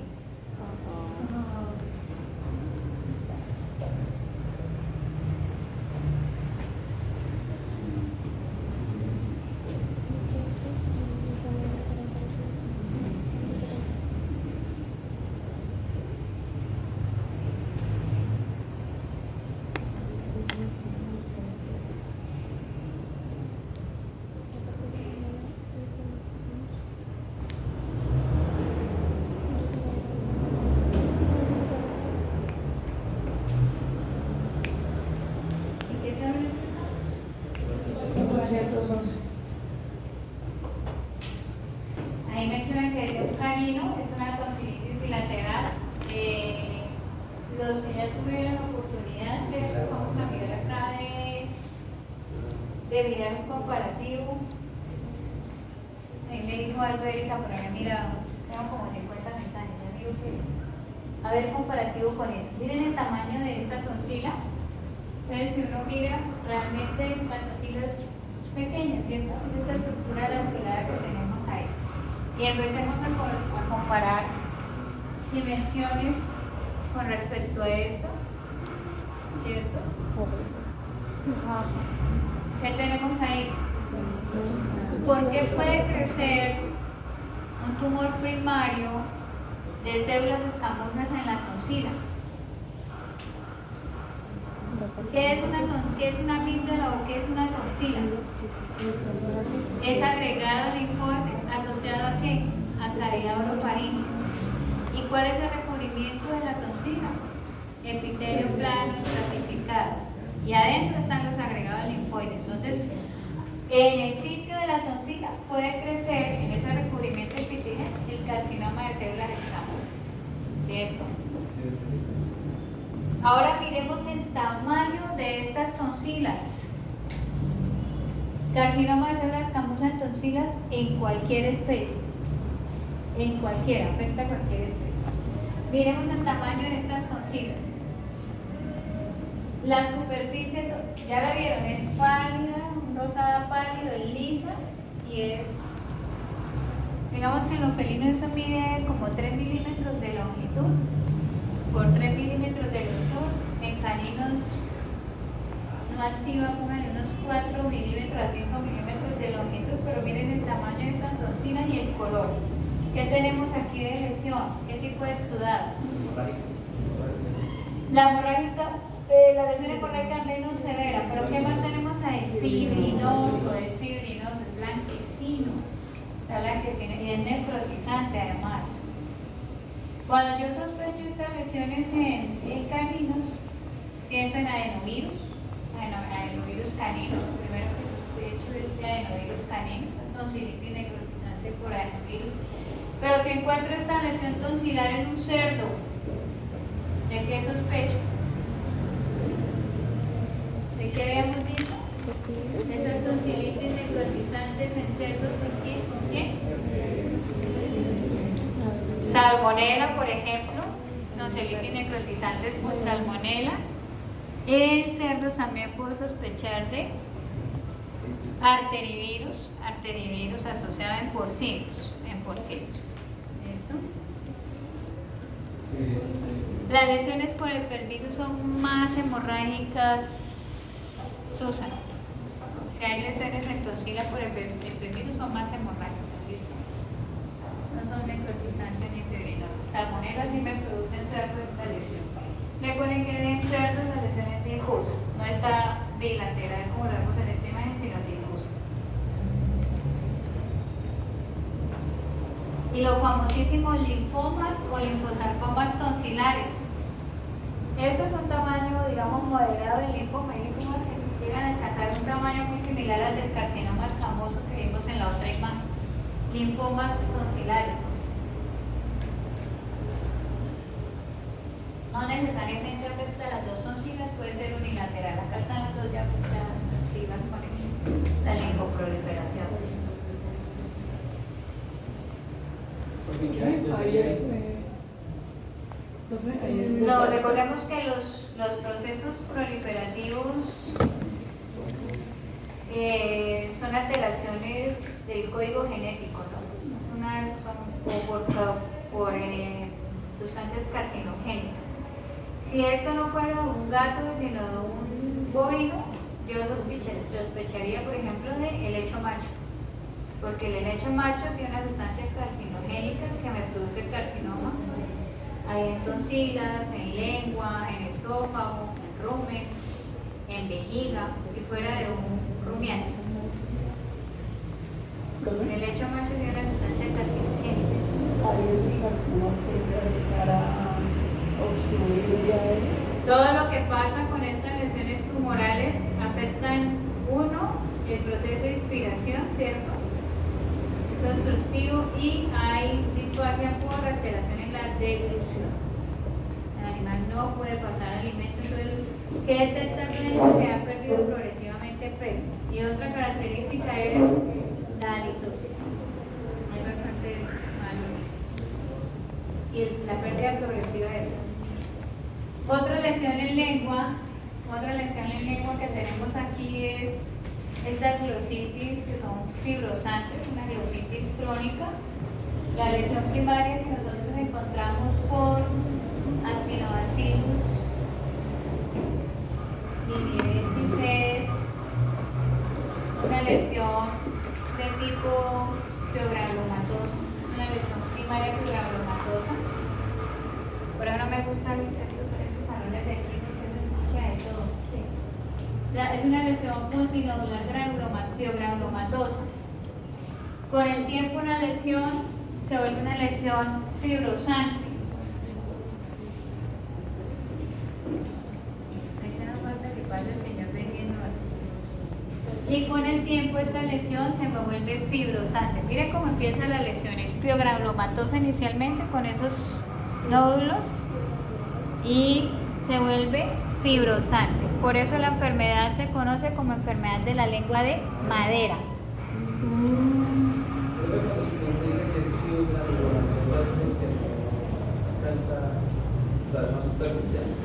No, en toda la lesión, mire que si uno revisa acá hay muchos espacios, ¿sí? Hay muchos espacios y hay un material amarillento, son gránulos azufrados. Cada uno de estos espacios era un fibrogranuloma. La lesión profundiza de la lengua, es una lesión profunda. ¿Qué lo hacen? Las toxinas bacterianas son las responsables de generar la necrosis de licuefacción. O sea, ya sería un proceso crónico, porque es ya bastante tiempo. En la fibrosis sí ya hay un proceso más de tiempo. Entonces, si uno mira aquí, en el caso de esta bacteria gram negativa, por eso se llama lengua de madera, tenemos la lesión necrotizante por los lipopolisacáridos y la respuesta inflamatoria. ¿Qué tipo de exudado estamos viendo alrededor de esa colonia bacteriana? Miren bien, ¿qué tipo de células de leucocitos tenemos alrededor de esa colonia bacteriana?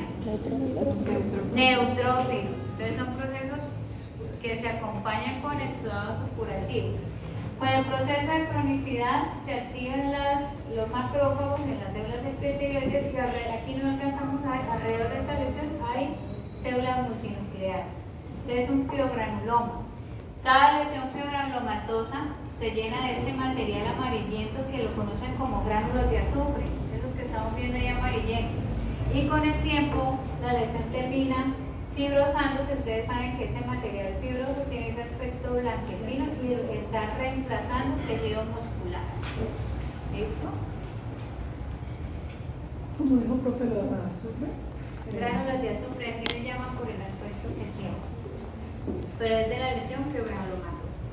Lipopolisacáridos es nuestro factor de virulencia que favorece la necrosis muscular, el exudado supurativo con necrosis de licuefacción. La persistencia de la gente hace que se vuelva una lesión granulomatosa, o sea que existe el acompañamiento de las células multinucleares. Este amigo que tenemos aquí, que es el Actinomyces bovis, es una bacteria gram positiva, diferente al Actinobacillus.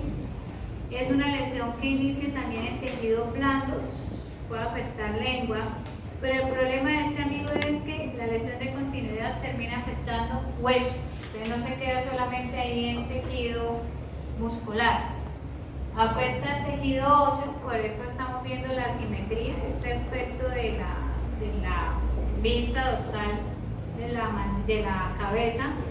Entonces vemos el sobrecrecimiento del tejido óseo aparente, porque lo diagnostican como un osteosarcoma, pero no es tejido óseo, es un tejido abundante fibroso que me reemplaza material óseo aquí, y tenemos nuevamente colonias bacterianas con la respuesta severa biogranulomatosa. Miren que está ya tan organizado que lo que está proliferando aquí es todo el tejido conectivo de reparación. Y hay osteitis, que es lo que estamos viendo aquí. Entonces la lesión que estamos viendo acá es una osteitis asociada. Entonces, ¿cómo empieza la lesión? Miositis, osteitis, osteomielitis, ¿cierto? Porque ya hay una lesión irreversible del tejido óseo y se forma el proceso de reparación. La lesión hay que decir miositis, osteitis y osteomielitis. Terminamos en osteomielitis. Generalmente cuando encontramos en plantas de beneficio esta lesión, terminamos ¿qué? Decomisando la cabeza. Hay que mirar que no sea infecciosa, hay que mirar que no sea un osteosarcoma, porque generalmente lo confundimos con osteosarcomas. Bacteria gram positiva en el caso de Actinomyces, tenemos toxinas responsables también del proceso de licuefacción del tejido, en este caso óseo. Aquí afecta el tejido principalmente óseo. Vamos para esófago. Lesiones en esófago. ¿Qué tenemos acá en esófago? Generalmente el esófago sufre lesiones erosivas, la mucosa del esófago sufre lesiones erosivas. Si miramos las lesiones, son lesiones hemorrágicas de discontinuidad de la mucosa. Para la lesión de la derecha, si nosotros recordamos en física, les había mostrado un ejemplo de cómo una sonda traqueal había erosionado una mucosa, que son entonces por objetos, un objeto extraño, mucosa esofágica. A veces cuando utilizamos calibres inadecuados y queremos llegar al estómago, podemos erosionar también con la sonda del esófago. Cuerpos extraños, como los ven ustedes, generalmente en caninos, ¿no? Y en rumiantes. Caninas generalmente son o juguetes o fragmentos de hueso. En rumiantes tenemos restos de vegetales, manzanas, desechos de la mazorca. Entonces también pueden tener ese tipo de lesión de putrefacción. Tenemos putrefacción de la mucosa. En rumiantes, si esto fuera un rumiante a nivel del esófago, pues me genera algo que es un timpanismo de tipo obstructivo. Tenemos putrefacción del cuerpo extraño en un esófago de un canino. ¿Cuáles son las consecuencias de estos cuerpos extraños? Úlcera, inflamación, ¿cierto? Perforación, incluso perforación del esófago. Hemorragia en la mucosa que puede ser multifocal, como le estamos viendo. Putrefacción. Puede llevarnos un divertículo también esofágico. Este ya está llevando un divertículo y generalmente se puede perforar en esa imagen del resto vegetal. Gastritis. Las gastritis generalmente que se acompañan con reflujo me pueden generar este tipo de inflamación y erosión de manera difusa de la mucosa esofágica. Hay una porción necrotizante más severa aquí en esta área, pero todo está inflamado, todo está inflamado. Recuerden que la mucosa esofágica es una mucosa lisa con pliegues que se preservan en el tiempo, así como esta porcioncita de acá. Debe ser más o menos como esta área. Quiten el rojo. Así debe ser la mucosa esofágica. Entonces tenemos esofagitis por reflujo, lesión primaria, gastritis de tipo traumático, cuerpos extraños. Esta puede estar asociada también a estomatitis urémicas o infecciosas, como vimos en los ejemplos de estomatitis virales. Muy poco común. Entonces acá tenemos un tumor maligno. Origen de este tumor.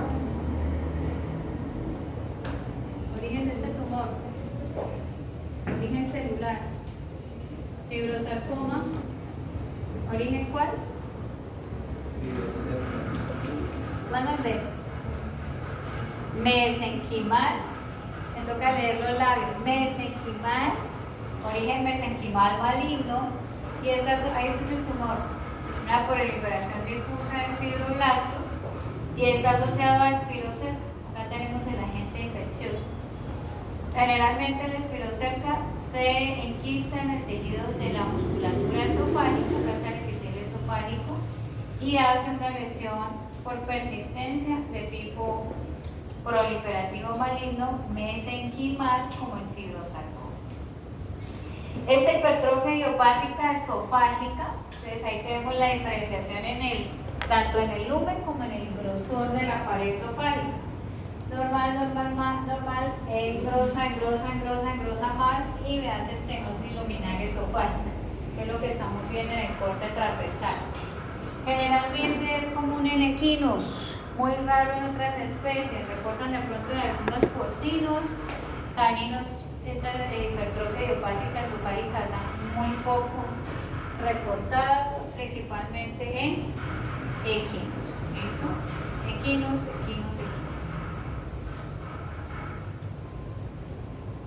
Si digo idiopática es que no tenemos causalidad, ¿no? Tenemos una causa.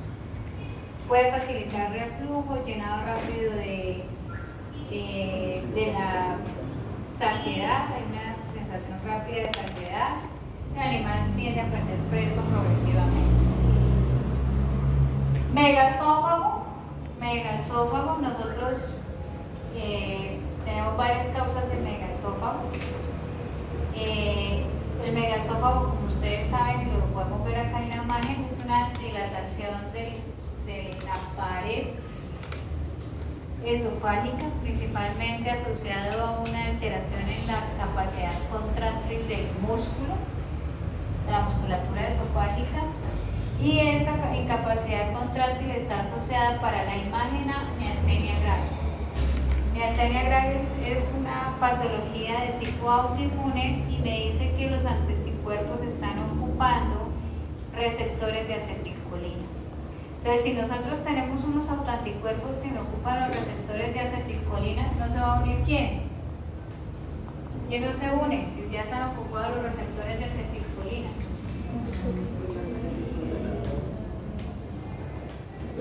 La acetilcolina no se va a unir y ¿quién no se va a producir?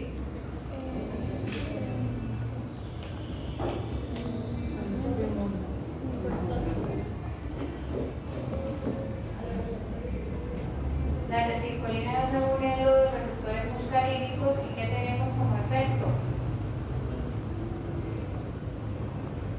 ¿Cuál sería el efecto si no tenemos estímulo de los receptores muscarínicos por la acetilcolina? ¿Qué se da?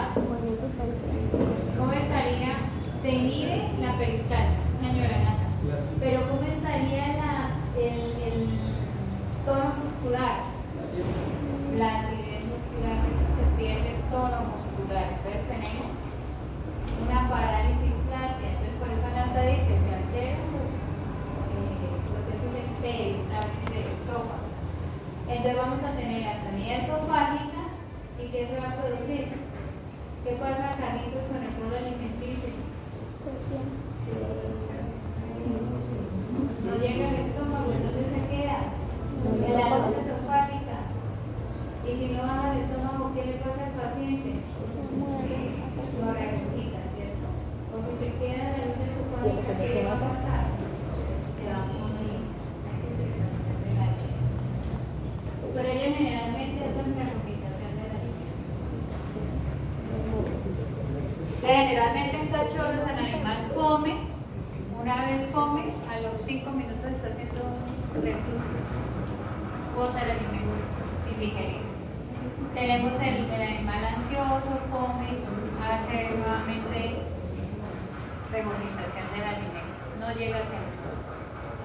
Acá pues se le diferenciar la formación de divertículos. El divertículo es una circulación de la pared, no es la distensión de la pared esofágica como lo tenemos acá. El divertículo está la pared, el túbulo esofágico y se forma una circulación en la pared. Es diferente al megasófago, que es el compromiso completo de la pared esofágica. ¿Listo? Son dos cosas diferentes y morfológicamente se ven diferentes. Acá tenemos distensión completa de la estructura. En el divertículo, la lesión es una circulación en la pared. Entonces ustedes ven una prominencia. A los humanos, sobre todo a los hombres, les da mucha diverticulosis en intestino grueso. No sé por qué el predominio más es en los hombres, pero siempre hay diverticulosis en los hombres en intestino grueso. Mucha carne, no tienen así. Hernia yatal. ¿Por qué tenemos acá la hernia yatal? Cuando nosotros tenemos la persistencia o dilatación de uno de los hiatos, sobre todo el hiato esofágico que está acá en el diafragma, puede favorecer dos cosas, ¿cierto? Con la dilatación del hiato se pueden desplazar. Aquí tenemos parte de lóbulos hepáticos o que exista el desplazamiento completo del estómago. O si es muy severa o el diámetro de la reacción es muy grande, pueden desplazarse incluso intestino delgado y grueso hacia cavidad torácica. Recordemos que la hernia es el desplazamiento de las vísceras a través de un orificio. Eso es una hernia. Y si hablamos de hernia yatal, tenemos la dilatación del hiato esofágico, donde permite el desplazamiento de vísceras abdominales hacia cavidad del tórax. ¿Listo? Eso es una hernia yatal.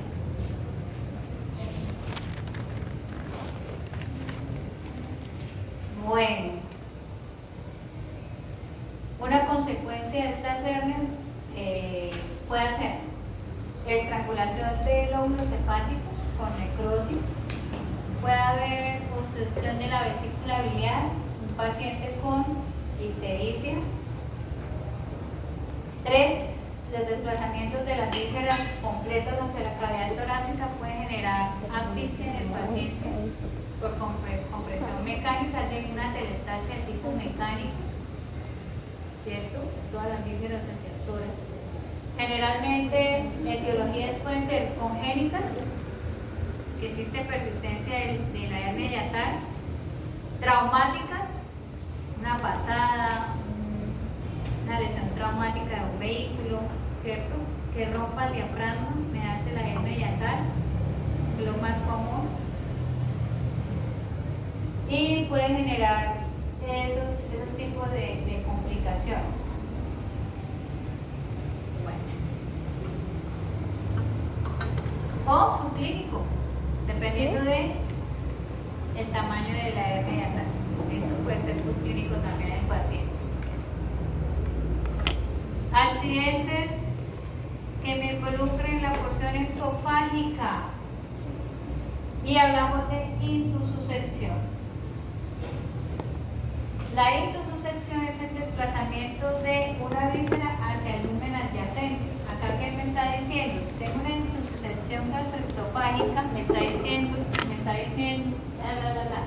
diciendo, parte de la mucosa del esófago se imaginó dentro del lumen del cardias gástrico. es el desplazamiento de la mucosa adyacente hacia el lumen de la víscera que se encuentra generalmente caudal. Entonces se invagina la mucosa. Complicaciones de este accidente gastroesofágico.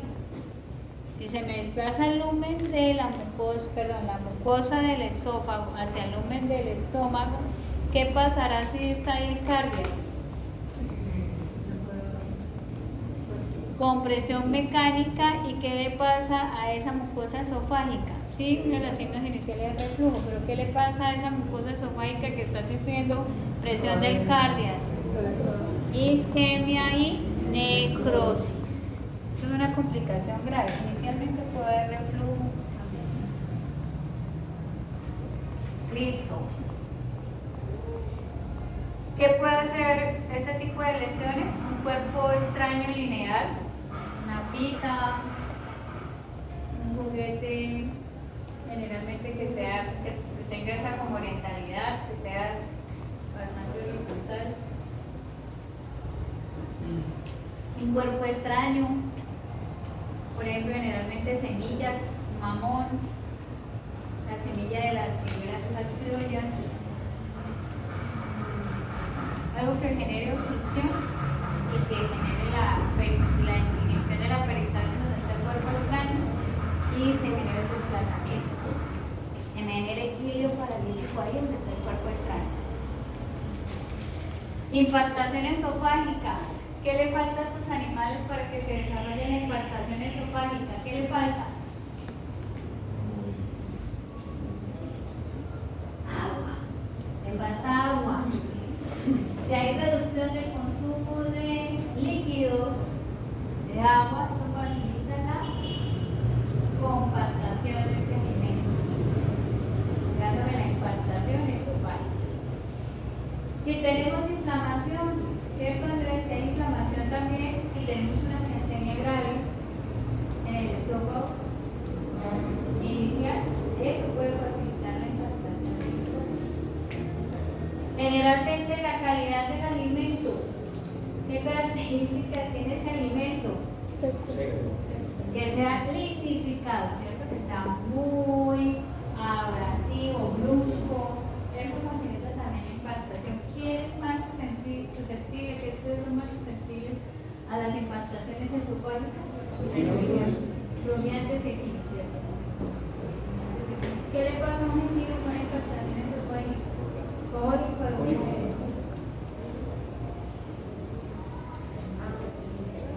Y al rumiante, timpanismo. Dilatación ruminal. Ustedes saben más que yo de timpanismo ruminal. Son expertos en alteraciones metabólicas del rumen. Y clínicamente existen en las dilataciones ruminales, ustedes lo van a aprender en su semiología, existe una graduación del timpanismo. Ya el tipo 1, el tipo 4, en las certificaciones que van al tipo hasta el tipo 6, es el más severo. Tienen un contenido fibroso principalmente, hablan, pero el problema es el tiempo en el que llevamos la necropsia. Cuando son timpanismos espumosos dicen la teoría, ahora encuentro espuma en el rumbo. ¿Por qué? Por el tiempo de proceso de muerte e inicio de la técnica de necropsia. Pero se encuentra una gran cantidad de alimentos retenidos, generalmente húmedos, las cuales todavía la espuma militar, mentira, se encuentran, y debo mirar la calidad de la mucosa. En la calidad de la mucosa ruminal, las características de pigmentación me dicen si es un timpanismo agudo o si es un timpanismo crónico.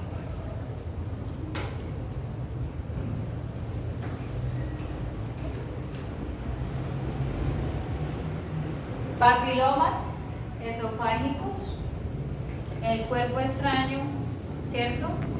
Hablábamos del desechos vegetales. Y tenemos entonces, cuando tengo defectos físicos en la liberación del gas, es decir, cuando no se produce el eructo. Yo puedo tener individuos rumiantes con timpanismos recurrentes porque él tiene alteración de la peristalsis. Ay, es que este rumiante cada rato hace timpanismo recurrente. Hay que mirar que no haya algo congénito en la liberación del gas. Cuando yo tengo un objeto extraño obstruyendo, ¿cierto? Si yo tengo un carcinoma tonsilar, si tengo un papiloma, si tengo un vegetal obstruyéndome el esófago, el rumiante tiene la imposibilidad de liberar a través del eructo el gas. Y lo hace en el tema de cada vez que está haciendo rumia. Cuando hace rumia, libera gas. Pero si tengo un cuerpo extraño, ¿qué va a generar? Que se dilate el rumen por retención de gas, por la obstrucción debido a imposibilidad de eructar. Y lo hacemos a través de la rumia. Bueno, ellos lo hacen a través de la rumia. Luego, tenemos el timpanismo agudo. Y me dice que es un timpanismo que, además del gas, tiene espuma. Y aquí vienen los mecanismos buffer, ¿cierto?, que pueden favorecer ese timpanismo agudo. Y me dicen, oiga, la cantidad de saliva y la capacidad buffer de la saliva no es suficiente para inhibir la cantidad de espuma que se está generando. El tipo de alimento, la calidad de alimento, son más susceptibles los individuos que son alimento con concentrado, que facilitan mayor cantidad de espuma y que me alteran el pH ruminal y la capacidad buffer de la saliva, facilitando mayor retención de espuma. Porque la saliva y algunas pasturas, ¿cierto?, y el pH ruminal son antiespumantes. Cuando se altera esa capacidad antiespumante, se retiene más espuma. ¿Cómo se producen las burbujas cuando uno hace burbujas de jabón? Cuando hay gas, ¿cierto? Cuando uno sopla se produce más aire. Entonces, si yo tengo espuma y tenemos gas que no se puede liberar, pues voy a hacer un efecto obstructivo también, porque el gas se está atrapando en la cantidad de espuma por el tipo de alimento o por estas características buffer en ese individuo que se están alterando. Y voy a generar un timpanismo de tipo espumoso. Entonces, ahí tenemos, es más fácil quitar el evento obstructivo que un timpanismo agudo de carácter espumoso. Y vamos a tener distensión de rumen con gran cantidad de gas retenido. En los timpanismos que son recurrentes o crónicos, yo puedo tener esta lesión que se llama paraqueratosis. Acá el retículo rumen, y vemos más el rumen, que es el que se ve aquí en toda, sí está el retículo aquí al lado de la izquierda. O realmente nuestra afección principal es el rumen, ¿cierto? Es el rumen, ahí lo tenemos. Esta paraqueratosis o hiperqueratosis, Libardo, normalmente la mucosa ruminal, ¿de qué color es?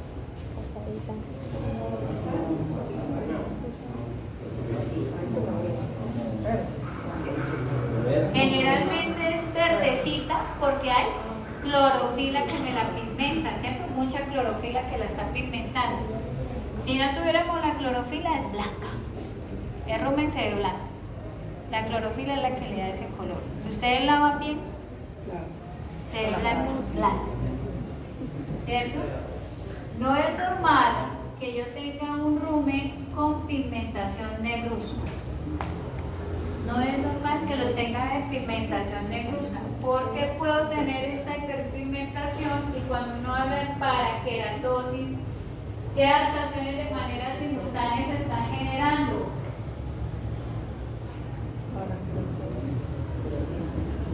Otra vez hago la pregunta, a ver, atención por favor, acá aterrizando, vuelo 411, ponte a tierra. ¿Por qué hablamos del término paraqueratosis? Recuerden cuando hablamos de paraqueratosis. O hiperqueratosis, cuando hablamos de hiperqueratosis, ¿por qué se ve negro? ¿Qué criterio tiene el rumen?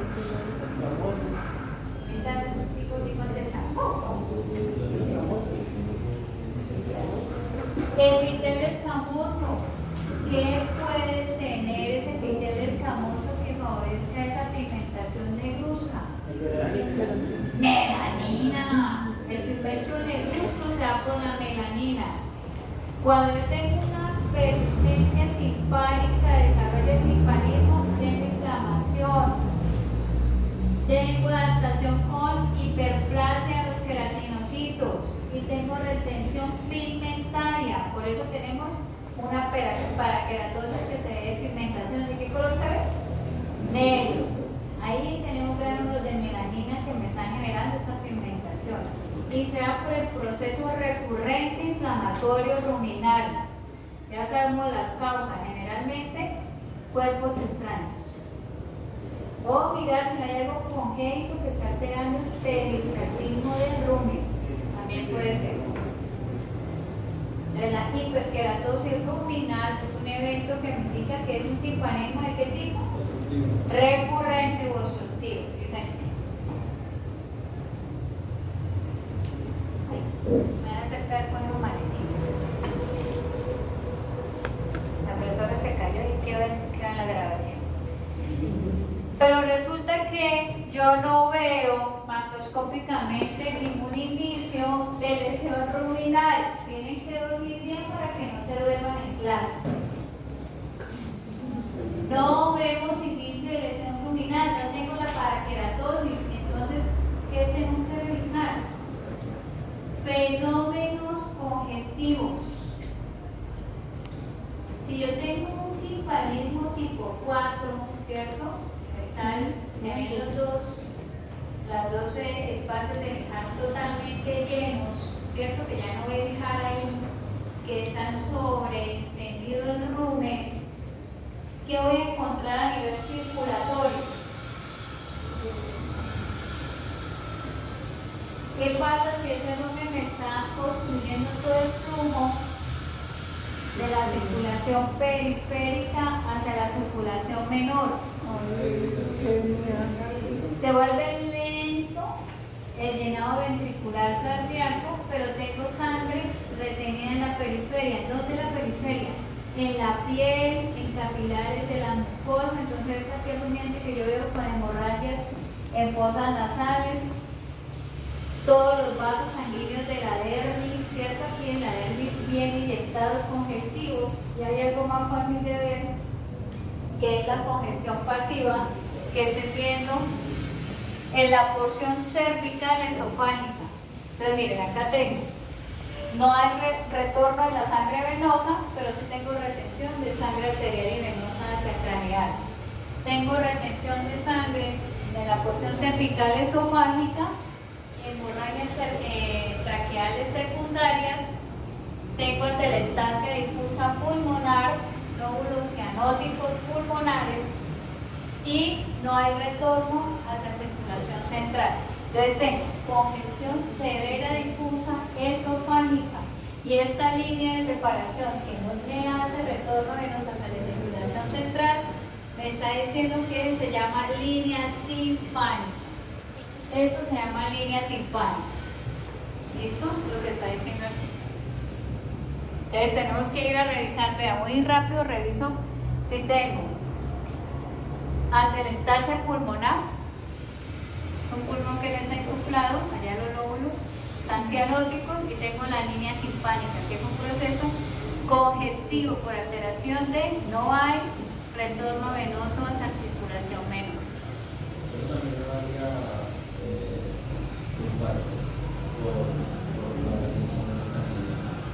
Carlito, defíneme infarto.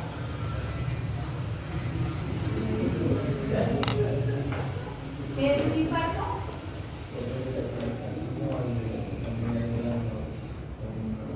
¿Cuál es la causa? Un proceso de isquemia, ¿cierto? Asociado generalmente a trombo.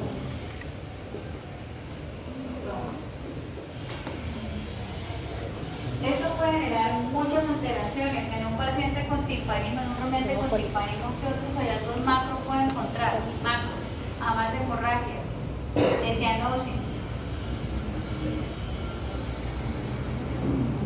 Cialorrea también, ¿no? Cialorrea. dificultad respiratoria, prolapso rectal, hay hiperemia, cianosis también de conjuntivas oculares. Generalmente ellos se postran, tienen proceso de taquipnea muy superficial. Tenemos otro tipo de timpanismo, no como en el caso de los romeantes, aquí tenemos de tipo congénito, tenemos atresia del colon, ese también es en un ternerito, ahí no se ve la continuidad. Recordemos que atresia es ese defecto congénito donde no hay continuidad de la luz. En el porcino también tenemos atresia intestinal, tenemos la atresia del ano, atresia anal, ¿se recuerdan? Entonces imposibilidad de eliminar los desechos orgánicos y genera un timpanismo por acumulación de materia fecal. Podemos encontrar otros tipos de timpanismos asociados a hilio paralítico, que es la pérdida de la peristalsis, puede ser parcial o total, asociado